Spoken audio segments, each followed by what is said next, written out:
जय सिया राम। मित्रों स्वागत है आप सभी लोगों का अपने इस यूट्यूब चैनल लाइफ ऑफ सनातनी में और स्वागत है आप सभी लोगों का श्री रामचरितमानस रामायण के एक और नए अध्याय में।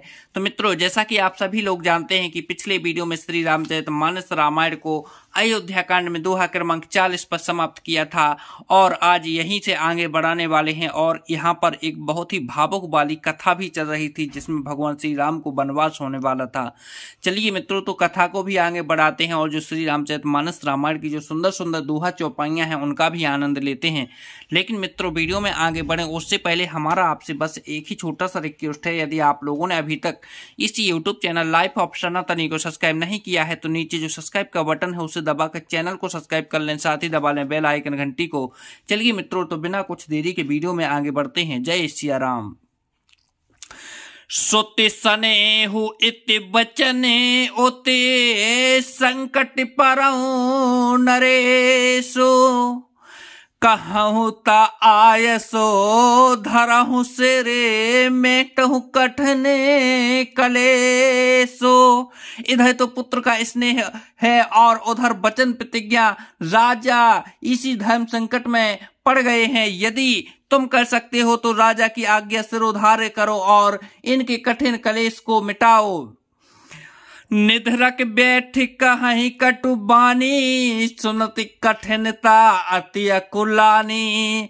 जीभ कमाल बचन सर नाना मनहु महीप मृदु लक्ष्य समाना। कई बेधड़क बैठी ऐसी कड़वी वाणी कह रही है जिसे सुनकर स्वयं कठोरता भी अत्यंत व्याकुल हो उठी। जीभ धनुष है, वचन बहुत से तीर हैं और मानो राजा ही कोमल निशाने के समान हैं। जन कठोर पनो धरे शरीरो सिखई धनुष विद्या बर बीरो। सब पे संघो रघुपत ही सुनाई बैठी मनहु तनु धरी निठुराई। इस सारे साज समान के साथ मानो स्वयं कठोरपन श्रेष्ठ वीर का शरीर धारण करके धनुष विद्या सीख रहा है। श्री रघुनाथ जी को सब हाल सुनाकर वह ऐसे बैठी है मानो निष्ठुरता ही शरीर धारण किए हुए है। मन मुस्काए भानु कुल भानु राम सहज आनंद निधानो। बोले बचन विगत सब दूषण मृद मंजुल जन जाग विभूषण। सूर कुल के सूर स्वाभाविक ही आनंद निधान श्री रामचंद्र जी मन में मुस्कुराकर सब दूषणों से रहित ऐसे कोमल और सुंदर वचन बोले जो मानो बाड़ी के भूषण ही थे। सुन जननी सोई सुत बड़े भागी जो पितु मात बचन अनुरागी। तनय मातु पितु तोष निहारा दुर्लभ जननी सकल संसारा। हे माता सुनो, वही पुत्र बड़भागी है जो पिता माता के वचनों का अनुरागी पालन करने वाला है। आज्ञा पालन के द्वारा माता पिता को संतुष्ट करने वाला पुत्र ही जननी सारे संसार में दुर्लभ है। मुनिगण मिलन विशेष बने सबहि भांति हित मोरे। तहि महु पितु आयुष बहुरे संपत्ति जननी तोर।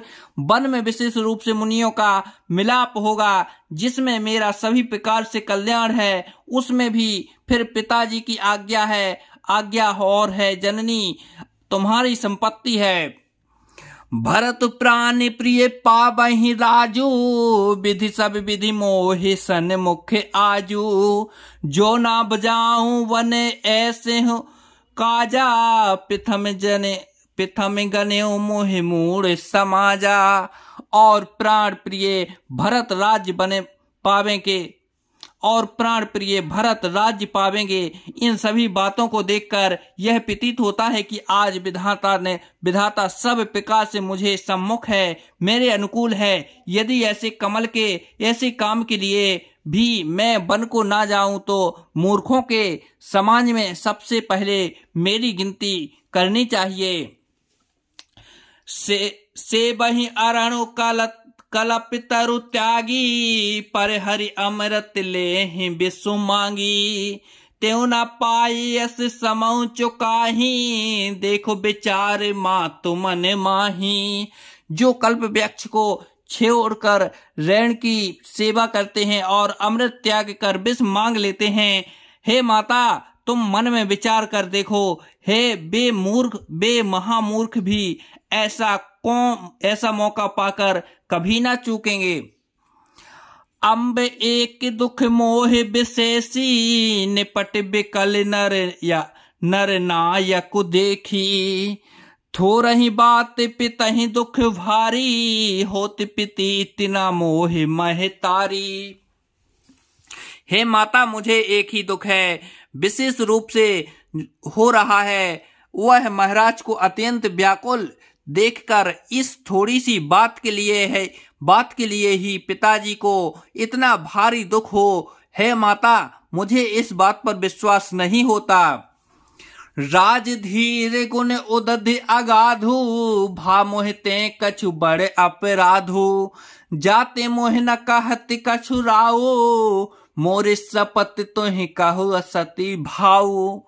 क्योंकि महाराज तो बड़े ही धीर और गुणों के अथाह समुद्र हैं। अवश्य ही मुझसे कोई बड़ा अपराध हो गया है, जिसके कारण महाराज मुझसे कुछ नहीं कहते। तुम्हें मेरी सुगंध है माता, तुम सच सच कहो।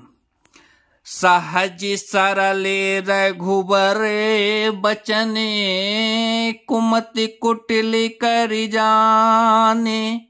चलई जोंक जल वक्र गति, जल पिसिलो समाने।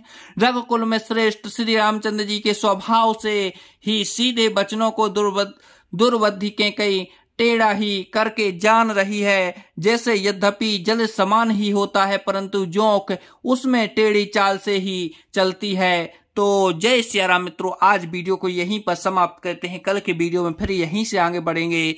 जब तक के लिए मित्रों जय सिया राम।